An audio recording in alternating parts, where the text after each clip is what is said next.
Dans cette vidéo, je vais vous faire le test complet du Sony 50 mm f1.8. C'est tout simplement l'objectif plein format le moins cher de chez Sony. On le teste tout de suite.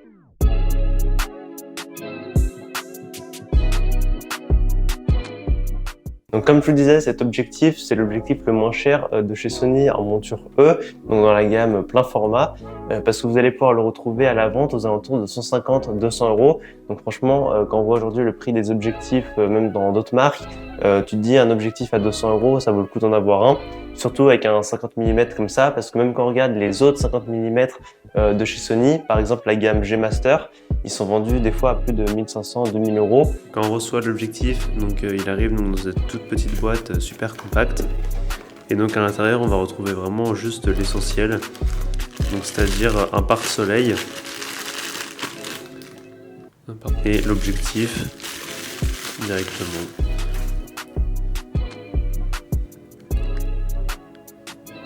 Et puis de la documentation sur l'objectif.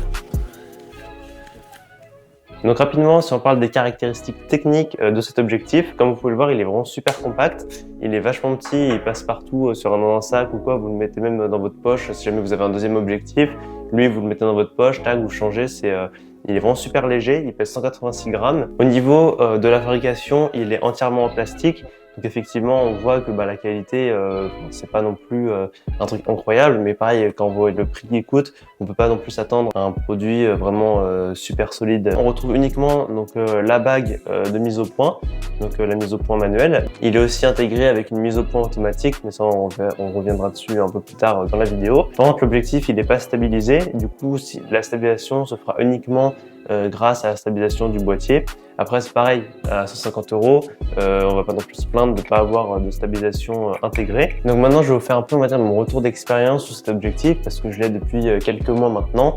Et donc je vais pouvoir vous dire qu'est-ce qui m'a plu et ce qui m'a moins plu. Donc déjà, premier point que j'ai bien aimé, c'est l'ouverture à 1.8. Ça c'est vraiment sympa pour avoir des beaux flous d'arrière-plan. Parce que c'est vrai qu'avant donc j'avais le 1260 de chez Lumix qui lui ouvrait seulement à 3.5. Du coup déjà quand je suis passé sur ça, donc avec le A7 III, parce que vous savez, je l'ai pas précisé, mais du coup cet objectif j'utilise avec le Sony A7 III. Et donc déjà franchement là j'ai vu la différence et ça apporte vraiment un rendu très sympa. Le deuxième point qui m'a vraiment plu sur cet objectif du coup c'est la compacité. Il est super pratique à transporter parce que c'est vrai comparé à l'autre objectif que j'ai, donc le Tamron 28-75 que je présenterai d'ailleurs dans ma prochaine vidéo, qui lui est plus lourd, mais après forcément c'est pas le même prix, c'est pas les mêmes technologies, tout ça. Mais donc effectivement la légèreté c'est vraiment si jamais on voyage, qu'on veut pas avoir beaucoup de poids dans son sac, ça peut être un très bon argument. Le troisième point positif que j'ai trouvé sur cet objectif, j'avais peur que vu le prix auquel il était, la qualité de l'image soit pas très belle, qu'il y a un peu de vignettage sur les côtés. Et franchement, je n'ai pas vraiment vu. Donc après, peut-être c'est moi qui n'ai pas un œil assez peut-être aguerri pour le voir. Mais franchement, ça m'a pas choqué. On va maintenant du coup passer au point donc que j'ai trouvé, on va dire, moins bien sur cet objectif, parce qu'il y en a quand même quelques-uns. Et le premier, qui est je pense vraiment pour moi le plus dérangeant, c'est l'autofocus. Effectivement, avant de lâcher, j'avais vu certains avis et de personnes qui étaient, on va dire, déçues de l'autofocus. Et effectivement, c'est vrai qu'il est pas très bon quand je le compare avec le Tamron 28-75.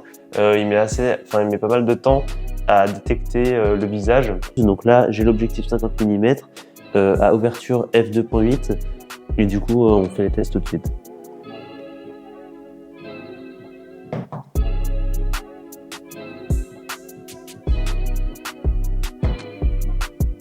Je viens de mettre le Tamron 28-75, donc j'ai gardé les mêmes réglages que pour le 50 mm.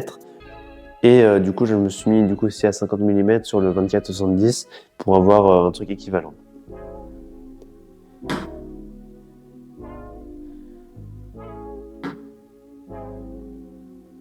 On peut voir que c'est quand même plus dynamique qu'avec le 50 mm, même s'il y a certains moments où il met un peu plus de temps.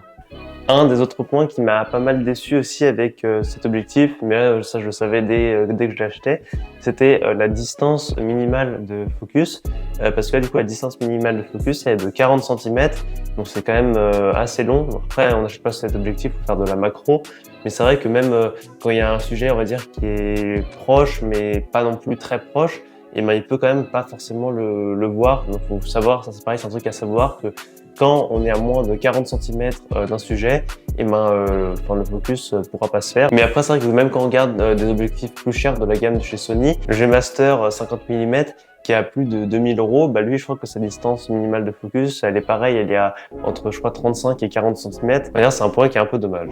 Donc, comme je vous expliquais tout à l'heure, avec la distance minimale de focus, là, je suis à moins de 40 cm de l'objectif. Du coup, on voit qu'il faut que je recule pour que on puisse avoir la distance minimale de focale, qui est donc de 40 cm. Si je veux plus devant, il n'arrivera pas à prendre la mise au point.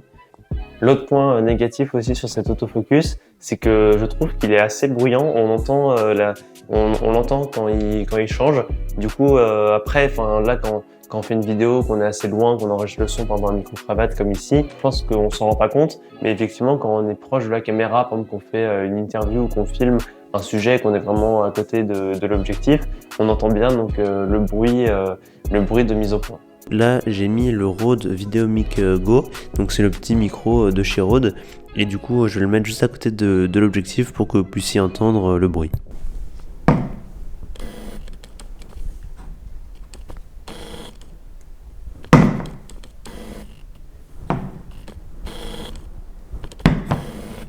Donc du coup, je vais vous montrer maintenant quelques photos que j'ai fait avec le 50 mm et également dans une vidéo que j'ai réalisée dans Rennes.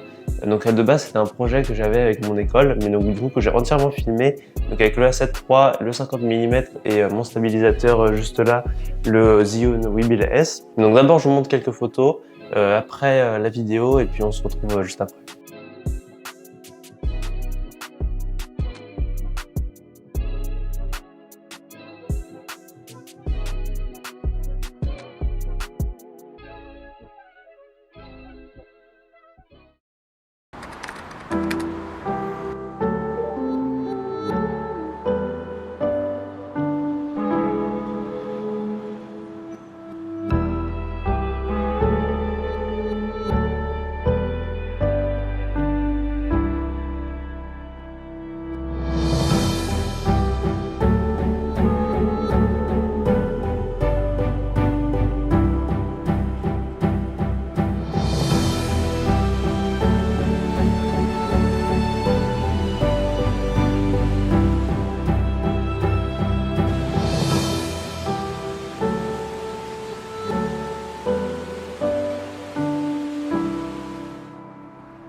Donc tout ce que vous venez de voir, comme je vous l'ai dit, donc ça a été entièrement tourné avec ce 50 mm, le A7 III. Et donc voilà, ça vous a permis d'avoir, on va dire, une idée de qu'est-ce que ça pouvait rendre comme rendu. Donc j'espère que cette vidéo vous a plu. Si c'est le cas, vous pouvez me le dire en commentaire et vous abonner, tout ça vous connaissez. Et sinon, je vous dis à bientôt pour de prochaines vidéos. Salut!